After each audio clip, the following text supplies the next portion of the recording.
Hello and welcome. I'm Leigh-Ann Gerrans and you're watching W News, broadcasting live from the Al Arabiya studios. These are our top stories. Trump gives Hamas until Sunday to accept his Gaza peace plan, warning they'll face all hell if they don't agree to the terms.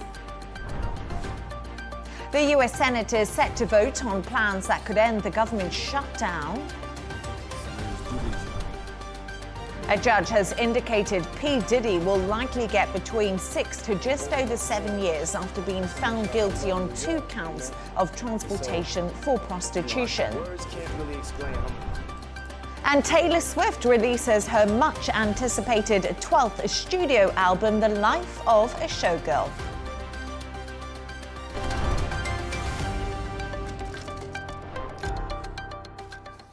Now, President Trump has set a new deadline for Hamas to agree to a deal to end the war in Gaza. He's now giving them until Sunday and has warned the group all hell if it doesn't accept the terms. Posting on Truth Social, he said, "If this last chance agreement is not reached, all hell, like no one has ever seen before, will break out against Hamas. There will be peace in the Middle East, one way or another." We can now go live to Washington to speak to our correspondent, Sarah Firth. Sarah, thank you so much for joining us. So, we got a particularly long post from Donald Trump today. He has set a time and a date for Hamas to respond. What more has he said?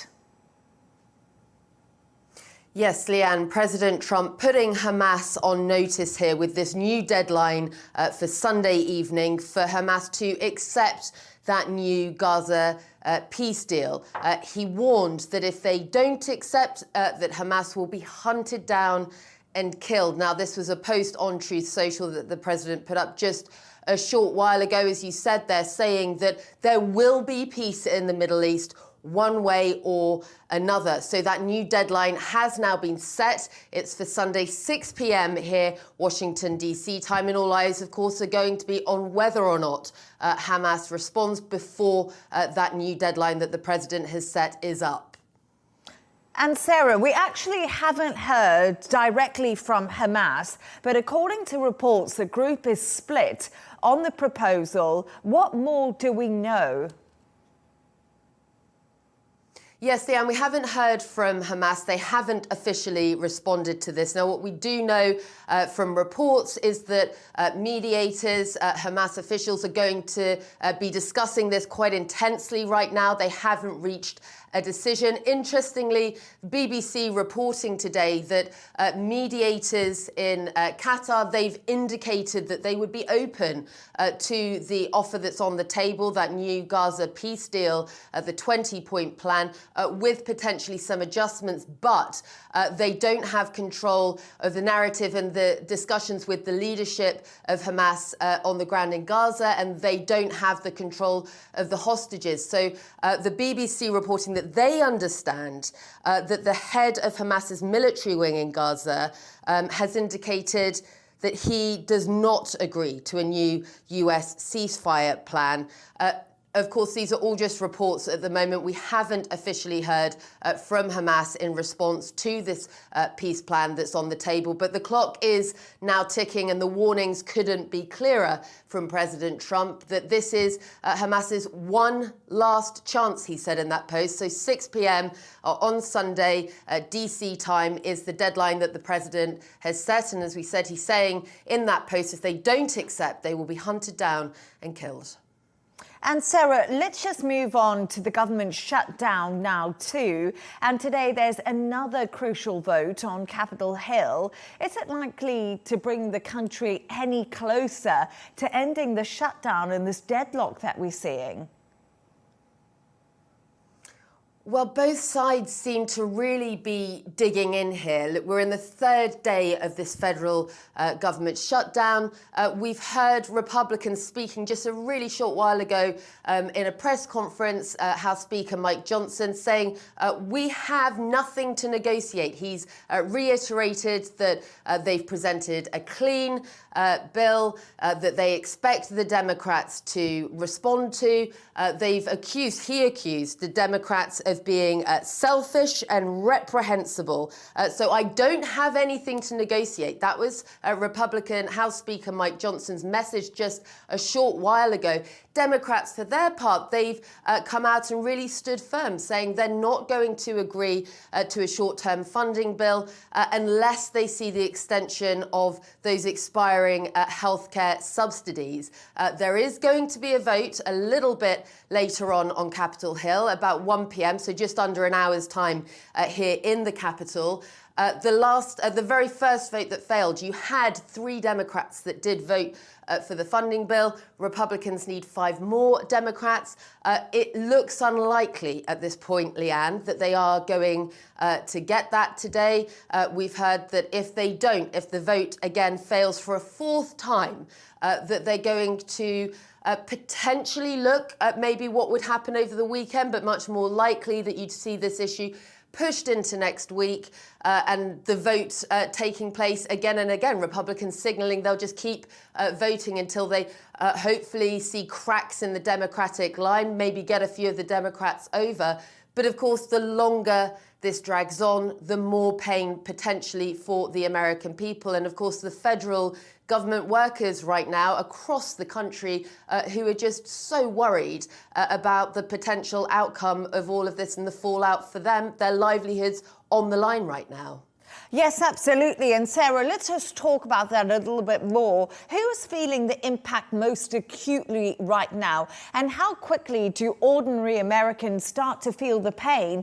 Because actually today, when we have a look at the markets in the US, like the S&P 500 and the NASDAQ, they're actually at all-time high levels. So this doesn't look like it's actually affecting the stock market. Yes, it takes a little bit of time for the knock-on impact of the shutdown to really, for those effects to be felt and be tangible. In the immediate moment right now, I've been speaking to some federal workers across the country. Some of them are going into work now without paychecks. Now, some of them will get back pay, but it's not clear when that back pay comes. The issue with that is that you have a lot of federal workers who are living, Leigh-Ann, paycheck to paycheck. So now things like their rent, their childcare costs, their transport costs just to get into work, those are all going to be increasingly pressured the longer that they have to try and go in for their positions without that pay, without that income coming in the immediate term. So the longer it goes on, the more people you see simply not being able to cover their childcare costs to try get transport into work and not be showing up to those critical jobs. And it's everything from park rangers to air traffic controllers, border forces, all of these millions of federal workers that really keep the system going across the country all are potentially affected. And look, right now, there are warnings from President Trump, from the White House, that there might well be layoffs and those might well be permanent. So that is a new and ugly twist in a very, very difficult time for many American federal workers across the country right now who, as I said, really feel like their livelihoods are hanging in the balance here and are just desperate to see the Republicans and the Democrats come to some sort of compromise. It is really interesting, Leigh-Ann, when you speak to people here in the US who are potentially affected by this, you say, who do you think is to blame? It's not even really split down party lines. A lot of people have told me both sides come to some kind of compromise because it is ordinary people who are paying the price here. And there's a real frustration already being expressed and the concern, of course, that this is just going to roll on. And the longer it does, the more painful it becomes. Yes, absolutely. And another story that I just want to talk to you about. We know P. Diddy has arrived at court for sentencing. Do we have any more information on this at the moment? We know he's in the courthouse. He is in the courthouse. That sentencing hearing is now underway. It's expected that it's going to roll on for potentially much of the day, maybe into next week. We have heard indications from the judge in this case that sentencing possibly, he said, will be in the range of 6 to 7 years for sentencing. Now, just to recap, you have him in court at the moment for 2 counts of prostitution. Now, his defense team, they have called for a sentence of around 14 months, saying that time's been served. And what they've also done is submit a letter from Sean Diddy Combs, as well as a large number of letters from various witnesses, people that he has helped within the prison system. But his letter itself, he speaks about being humbled and broken by the experience. And he says in it, the judge, addressing the judge, he says, you know, you might be wanting to make an example of me. I ask that you make an example of someone who, given a second chance, makes good on that second chance. The defense, though, they are going to be pushing hard for the maximum sentence possible here. We've had witness statements that will also be submitted and potentially heard in this hearing. We know that Cassie Ventura's letter, her witness impact statement, she speaks about real concern that if he were allowed to have a more lenient sentence, that she would be worried about when he gets out, the threat of retribution from him. All of this, Leigh-Ann, the judge is going to be weighing here when he comes to sentencing. But the indications that he's given at the start of this is he's looking somewhere between 6 to 7 years, according to sentencing guidelines. But that hearing is underway. Possibly we'll even hear from Sean Diddy Combs himself speaking there. They are allowed to give a statement, although it's pretty rare that that happens, but there are some indications that that might well happen. But yet that is expected, that hearing, to go on throughout the day, potentially even longer before we get the final sentencing verdict. Sarah Firth, thank you so much. Yes, we will be hearing more about that Diddy sentencing later on today. Now, for more on the US shutdown, I'm joined by Saul Montes Bradley, VP of Communications at the Gold Institute for International Strategy. It's a pleasure to have you on the show. Thank you so much for joining me, Saul. Good evening, Leigh-Ann. Pleasure to see you, and thank you for having me. Always a pleasure. I just want to start with President Trump has given Hamas a Sunday deadline to accept the Gaza peace plan. He said all hell, like no one has ever seen before, will break out against Hamas. My question is, Trump is clearly frustrated with Hamas. Do you think he'll get this deal over the line? Well, if not, it isn't for lack of trying. He has given Hamas every opportunity to release the hostages, lay down their weapons, and end this war.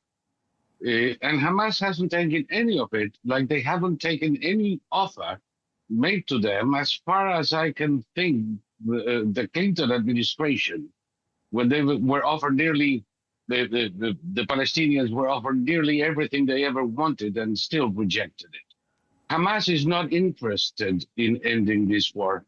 The commander of the Gaza forces of Hamas has already stated that the deal requires the dismantling of Hamas, and they cannot accept this, and they will not surrender their weapons or free the hostages. I think it would be very strange indeed if after these declarations they were to see the light, have an epiphany, and contribute to end the war.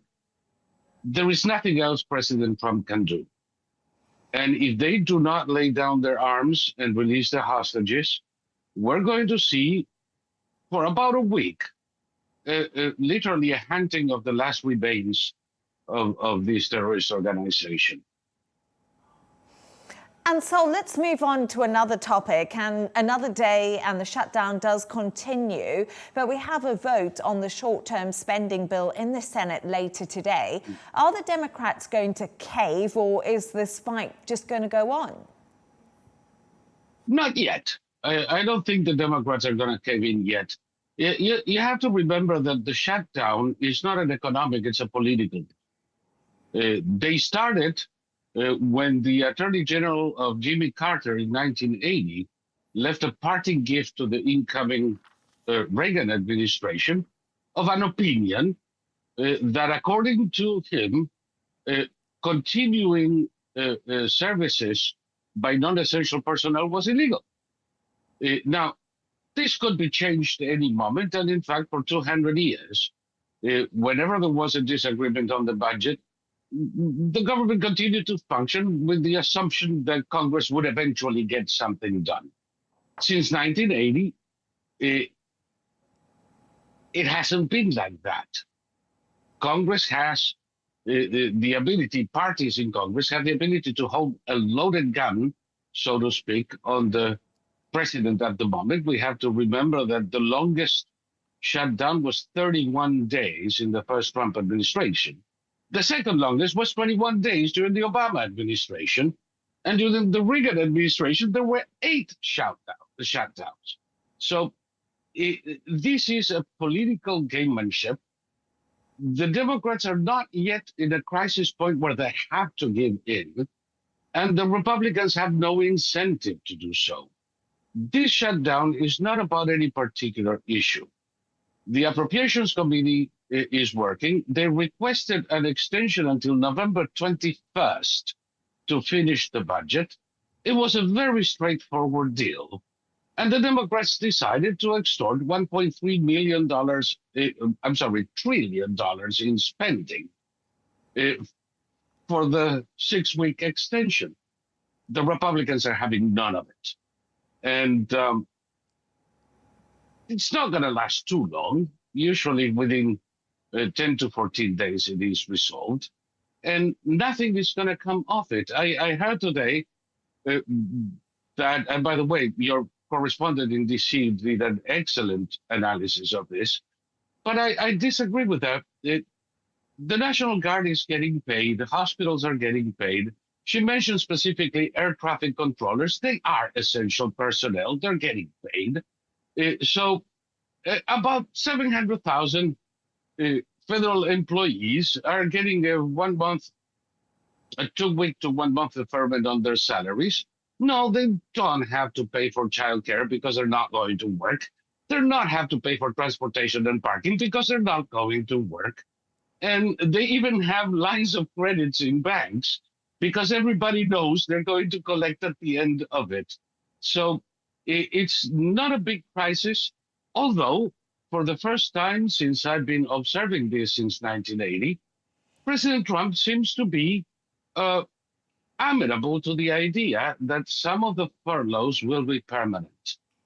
So since most of these employees support the Democratic Party, it would behoove the Democrats to find a way out of this sooner rather than later. And so I just want to ask you something really quickly because we don't have much time left. But I want to ask you a little bit about President Donald Trump because he's posting AI videos online and they're causing an absolute stir. I can see you smiling them because when you watch them, he does mock the Democrats, and he did post one last night that actually showed Russell Voigt, who we know is the budget director, as the Grim Reaper. You just mentioned those cuts there. So my big question to you is, we know Donald Trump Soul has a fantastic sense of humor, but is he overstepping the mark here a little bit? Well, I don't know. He has made sombreros and Zapata mustaches kind of popular again. The more some people feign offense, the funnier they seem to a lot of people in this country. We have to remember, too, that it's not Donald Trump working the AI to create these things. There are other people doing it. He just enjoys it. And I would say more than half the country is laughing. And perhaps there is a lesson here for some folks not to take themselves too seriously. Saul Montes Bradley, always good to have you on the show. Thank you so much for joining us.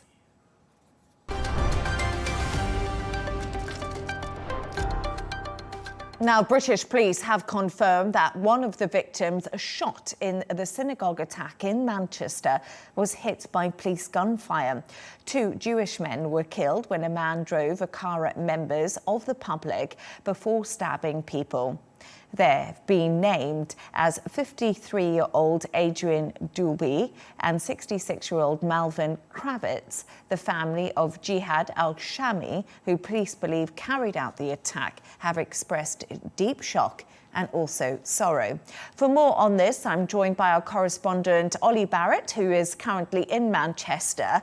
Ollie, you are in Manchester for us, and a vigil has been held today in the city, and that is really to mark what happened following the attack on the synagogue. But the Deputy Prime Minister, David Lammy, was heckled.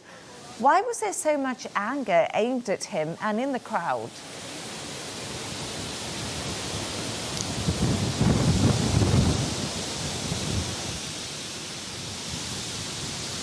That's right, Leigh-Ann, and it was just down the end of this road where that vigil took place. You can see the police line here. That is the road on which the synagogue is on, and that's where the vigil was held amid very blustery and wet conditions here in Manchester. And David Lammy was heckled by some members of the community who had come out for that vigil from the Jewish community, and that's because some of those people attending, and people I've been speaking to over the last couple of days, really feel that this government hasn't done enough to get on top of the scourge of anti-Semitism. We have seen rising numbers of anti-Semitic crimes in this country in recent months, and many in the Jewish community here blame the government for not doing enough, and therefore extend some of the blame towards the government for what unfolded here on Thursday. There were people in the crowd talking about things like university campuses where they feel there is too much anti-Semitism that goes unchecked. Some of the pro-Palestine marches that take place regularly in London and elsewhere where they feel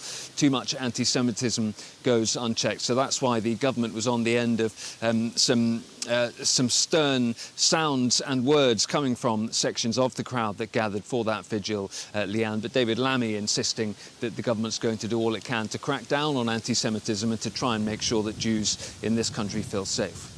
Ollie, the two men who lost their lives in yesterday's terror attack have been named. What more do we know about them? And obviously we got reports earlier that one man was killed after the police discharged a gun.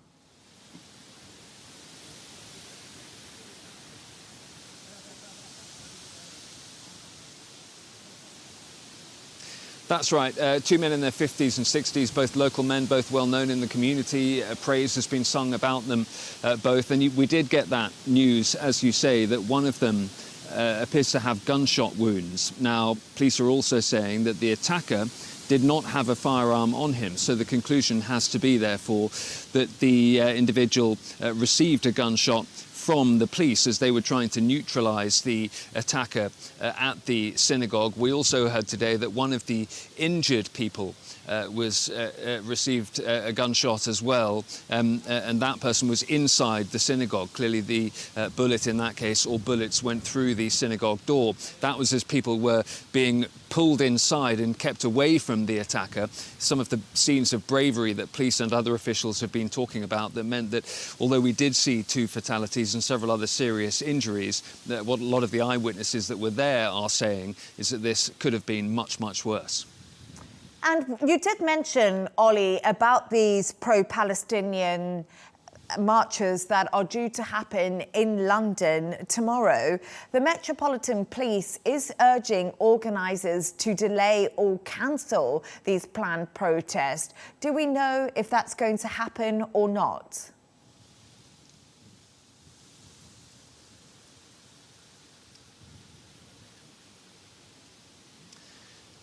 It does look like marches will go ahead in some form. Not clear at this point whether they might be lower in number, lower in attendees than otherwise would have been the case. There are 2 elements to this, really, Leigh-Ann. The Home Secretary, Shabana Mahmood, for example, has been saying that some of the pro-Palestine protests we saw overnight in London were, in her view, distasteful given what had happened here on Thursday afternoon. But there is also the element about resources. The Metropolitan Police are saying they will find it difficult to make sure synagogues in London and elsewhere are as safe and secure as they can be, that police have the resources to make that happen while also policing major rallies in London. So it's an issue around resources and an issue around tone and tenor of these marches. I think they will go ahead, most likely. As I say, remains to be seen exactly how many people will be in attendance this weekend, given what happened just behind me on Thursday. And also, a new image of the synagogue attack suspect, Jihad al-Shami, has been released. What more do we know about him? And there have been other arrests too, haven't there?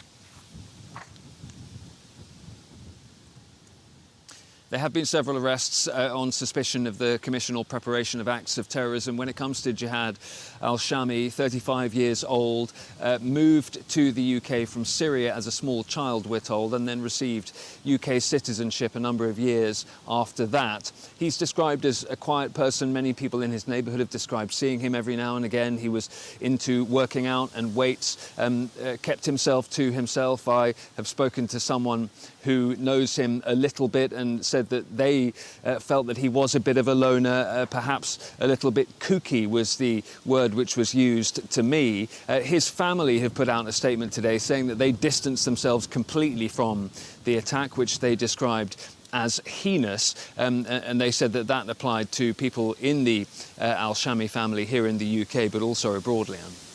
Ollie Barrett, thank you so much for joining us. Great to have you on the show.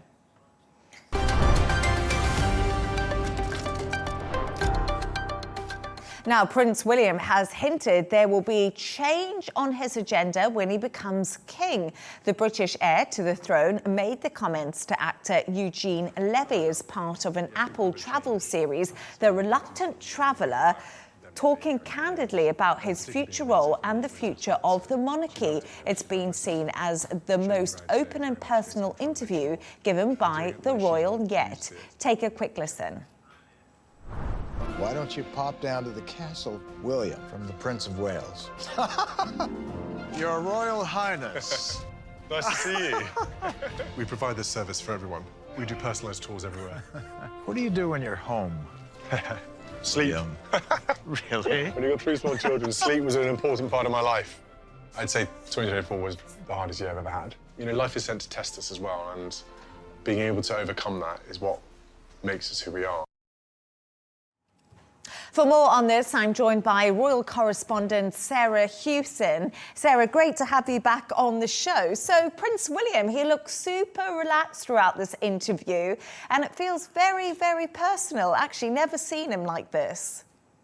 No, I've never seen him more candid, more relaxed. This is supposed to show his authentic, honest self, and I think that's really what we get right from the moment we see him arriving to meet Eugene Levy on an electric scooter through the grounds of Windsor Castle. There he is, dressed in his shacket and his trainers, going for a dog walk, going to the pub.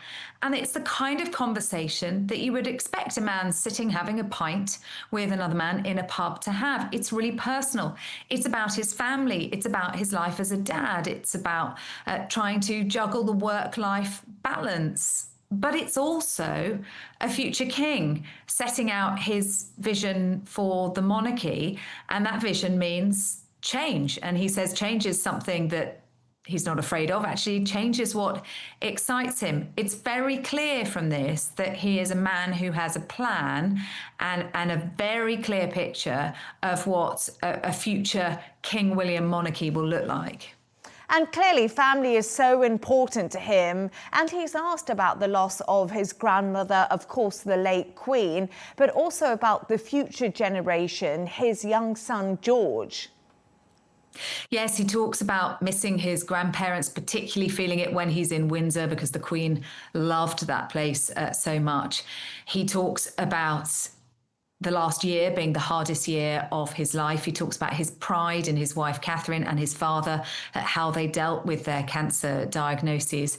And he also talks about George and how he feels about George's destiny to be king one day. And he says that's a really interesting one, and that he sees it as his job to make the world and the job something that George can be proud of, that he makes the monarchy something that has real impact and manages to have a real impact on people's lives. You can see that he's thought an awful lot about this. He says he's not weighed down by history, and actually he's not overwhelmed by what's ahead for him anymore. What overwhelms him is the family stuff and aids saying that what he's meaning there is what's happened over the last year to his wife and his father. But you can't help but think there's an awful lot of overwhelming stuff that's gone on with his brother Harry as well. And let's talk about Harry, because that's kind of something that must be a difficult subject to bring up with William as we follow the story more and more. He did kind of touch on Harry. And what did he have to say? He mentions him, I guess. It's a very brief mention, Leigh-Ann, but it's when he's talking about how he wants to learn from the lessons of the past, and he doesn't want it to be the same as it was for he and Harry, and that he wants to make sure that those lessons aren't repeated. He talks very personally about his parents' divorce happening when he was 8, and he's talking about wanting to create a stable, healthy and happy home for his children, and how much emphasis he places on that. And he brings Harry into the conversation when he talks about learning from the past and not making those same mistakes again.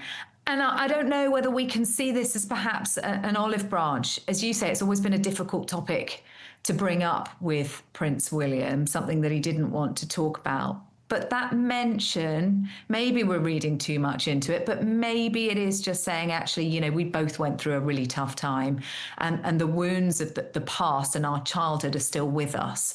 And perhaps there's a little softening there we might detect. Yes, because obviously recently we saw Harry visiting his father, King Charles, during his recent visit to the UK. You know, you mentioned there, this could be an olive branch. Do you think we could see a reunion between both of them? But then, Sarah, I've also been reading reports somewhere that stuff has started to leak about this visit between Harry and Charles, which is further bad blood. Yeah, look, it all looked really positive between Harry and his father when the meeting had taken place. There was silence about it, and perhaps this was the start of building. Then we started to get leaks about how the meeting went, what had happened behind closed doors. And that's fundamental to whether or not any kind of reconciliation is successful, because it comes down to trust and whether those conversations can happen within palace walls and to be kept within those walls. And so those leaks are damaging. That meeting took place between Harry and his father, and Harry made it clear in an interview afterwards that his focus was very much on his father. It feels a long way from him reconciling with his brother William, and whether we're going to see the two of them playing happy families again. But I did just detect a note here, an acknowledgement of their shared experience and perhaps the damage that experience had done. And so maybe this does give us some optimism that in the future we may see some healing of those wounds. Sarah, as they always say, blood is thicker than water. Sarah Hewson, thank you so much for joining us.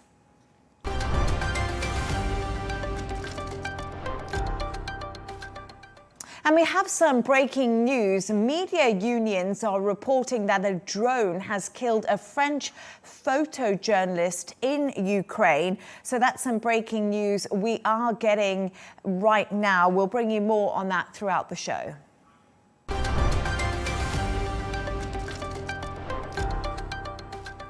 Now, Taylor Swift has released her much-anticipated 12th studio album, The Life of a Showgirl, today. She recorded it during her Eras tour, teaming up with the Swedish pop musicians Max Martin and Shellback. The 12-track album is full of upbeat pop songs, witty takedowns of the music industry, as well as playful nods to her fiancé, Travis Kelce. Take a listen.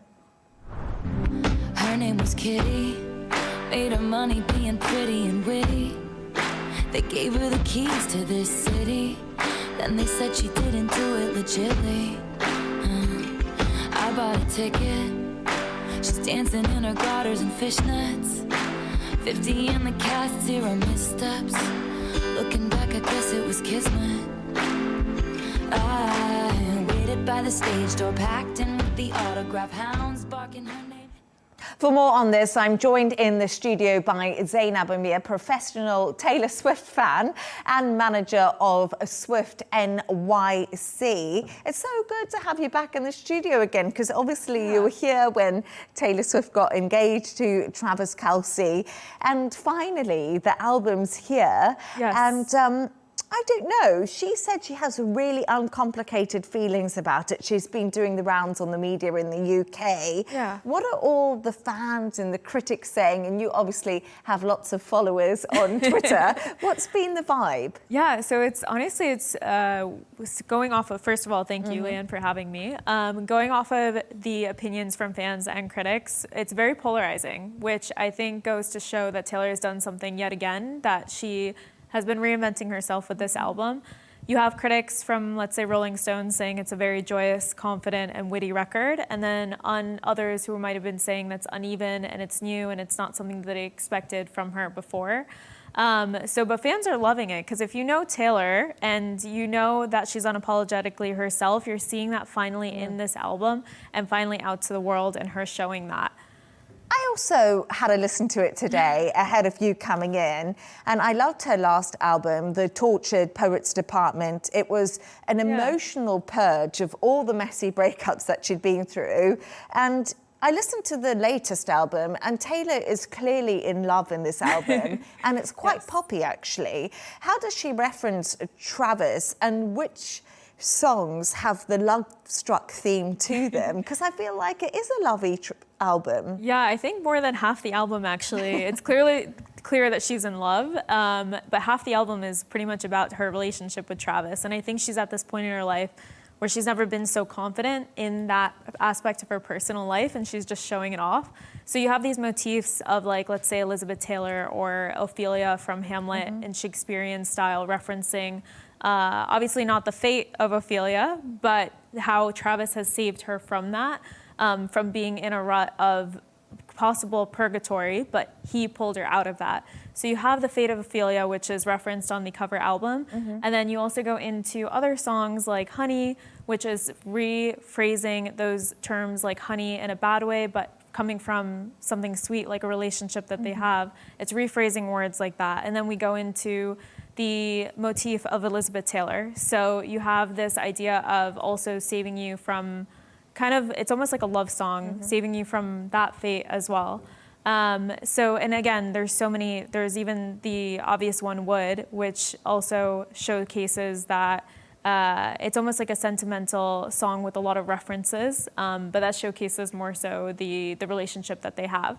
And then another one is actually Wish List, which a lot of people have been finding quite sweet, because it's just about anyone can have what they want. They should have what they want. Good karma should be out there.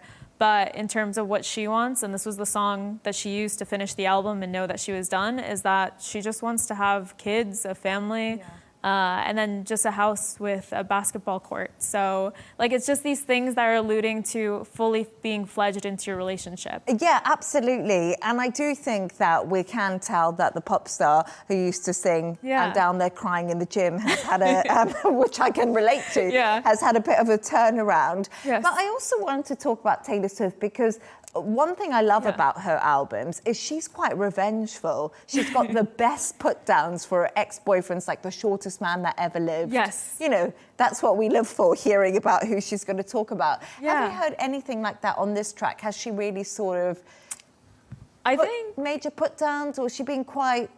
Yeah, actually, I mean, talking about Taylor being unapologetically herself, I think this is a nod to it, because if you think about, there is a song called Actually Romantic, which kind of alludes towards the industry, and there's been speculation of one of her past Reputation tour openers, Charlie XCX, more so in regards to this, well, the song is about having a one-sided adversarial relationship, where somebody is living rent-free in your mind and continuously fueled by, like, jealousy and saying comments behind your back. But the way that she approaches that and calling that, you know, having somebody like that in her life is actually romantic. So it's a very playful way of having a diss track. And then you go into other ways of maybe not a diss track per se, but something like Canceled, which is a song about everybody gets canceled these days. It's just part of the industry. It's part of being online and being on social media. So it's almost like, and she's gone through it herself and she knows that. So when she sees her friends go through something like that in the spotlight, namely we've seen obviously one of her closest friends, Blake Lively, you start to see that from a song in that perspective. It's not per se a diss track, but it's also telling the media and the world that she'll still have opinions of the people that are close to her based on how they've treated her in her life. So do you think she is actually friends with Blake Lively just behind the scenes? I just feel like when you put out a song like that, and you're talking about cancel culture being so overrated, and it's something that she's gone through, and you know who your closest friends are in a moment like that, it kind of alludes to what she's trying to, it's her way of responding through music. And just a real quick thought before we go.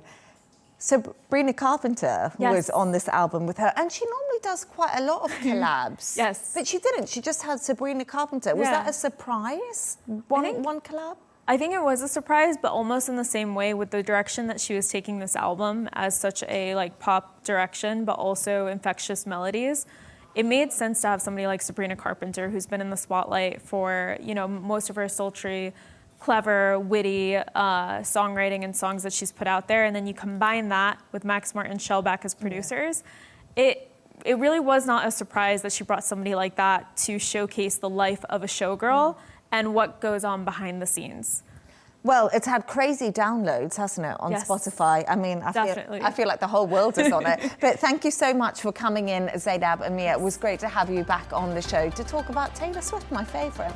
And that's all from us on W News. Don't forget to subscribe to our YouTube channel. Also follow us on X. The Rail deal is coming up next. Goodbye and happy Friday.